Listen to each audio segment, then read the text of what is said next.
Crew is a new band with an old name that may just ring a bell for some of the many Guns N' Roses fans across Europe. The name itself was first used by Steven Adler and Slash in one of the bands they played in early in their careers before they hooked up with Axl in G&R.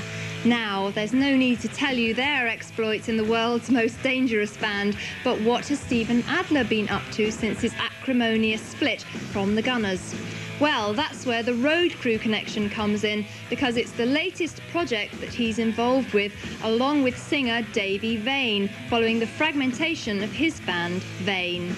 The rest of the group is made up of Dave... Superstars this year were Guns N' Roses. Their albums, Use Your Illusion 1 and 2, topped the charts. Their guitarist Izzy left, and their audiences were left gasping for more.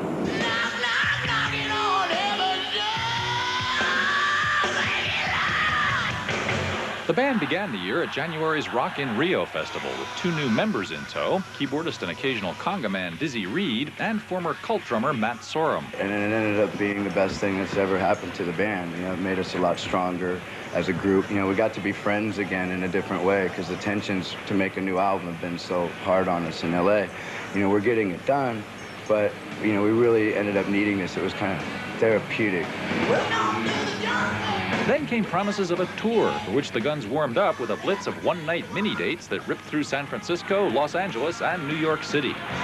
The band's New York date also doubled as a video shoot for the Terminator 2 track, You Could Be Mine, which eventually arrived on MTV, tagged with an appearance by the Terminator himself. We filmed the show in the Ritz, and then, you know, I guess Arnold was flying back from Cannes or something. I want to be in the video. Finally, on Memorial Day weekend, Guns N' Roses launched their first ever headlining tour. I get up around 7, get out of bed around 9. Ever since we started, we've been aiming at, you know, we wanted our second major album. We wanted a headlining tour, you know, and to do it right. And it feels great.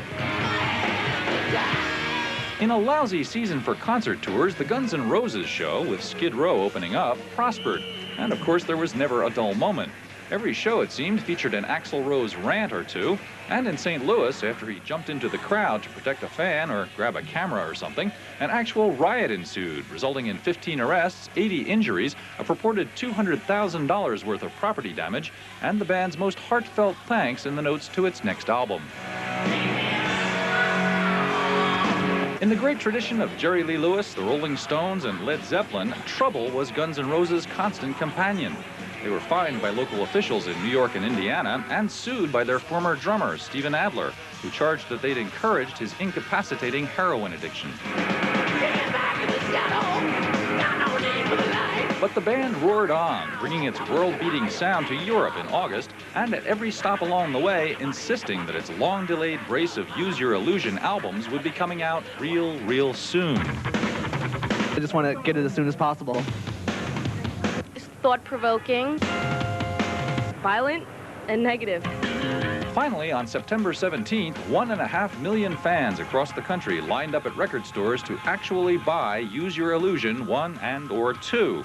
So what really took so long? Success, you know, made it take a long time. That sudden realization of, like, being huge. And then there was the associated drug problems that you know, ensued. With a new, strictly sales-driven ranking system recently instituted, Guns N' Roses became the first band to debut at number 1 and 2 on the Billboard chart. Ironically, the first single released after the 2 albums finally appeared was a song that dated all the way back to the band's scuffling club days, although the video that accompanied it was very much a product of the group's rock star present. Very self-indulgent, extremely self-indulgent. Hey, so self-indulgent, I'm going to film 3 versions of myself tonight. Then, on Thanksgiving, Axl Rose announced to the world that Guns guitarist, songwriter, and singer Izzy Stradlin had resigned from the band and was being replaced by one Gilby Clarke from an LA group called Kill for Thrills. Exactly what this crucial personnel change might mean for rock's most charismatic band remains to be seen.